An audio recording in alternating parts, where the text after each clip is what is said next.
Hello, my name is Tanja and I'm the designer on Children of the Black Skirt.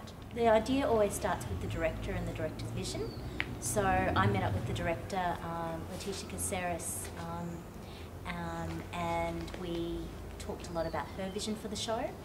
Then I did a lot of research on orphanages in Australia and also looked at old photographs and films as well. For example, the rabbit-proof fence was a major inspiration for the styling of the show.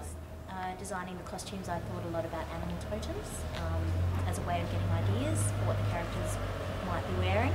And I thought of the black skirt being kind of like a spider with a kind of bulb-like form, the body of the spider and that sort of sinister nature that she has kind of tapped into the idea of a spider, and being an Australian story, the redback spider seemed appropriate as well.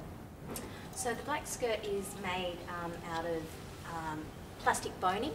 So you'll see there's a top layer here of fabric, and then underneath, I just lift it up here for you to see. You'll notice there's another piece of fabric here.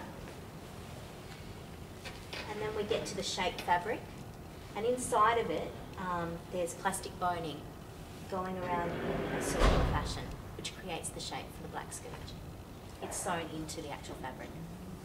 So the scissors actually had to be especially made for the show because we couldn't find any scissors that were the right size. So they operate very similar to a normal pair of scissors. I've been told they cut a little bit, but not very much, and they're just made out of metal. The fact that actually all the set pieces have to fit into a tarago is very, very important when considering the whole design for the show.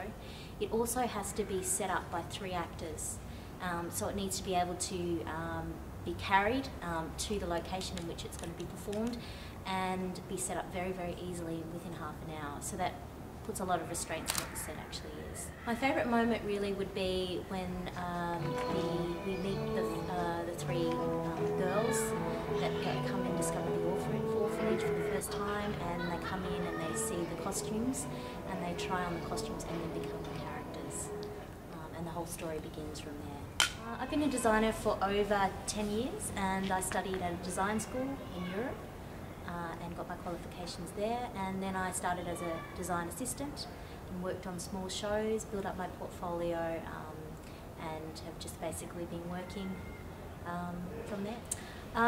It's probably a good idea to get schooling in this area. So there's 3 major schools in Australia, NICA, VCA or WAPA. It's probably a really good place to start to see whether you really enjoy that kind of design work, and it will also give you contacts within the theatre world as well.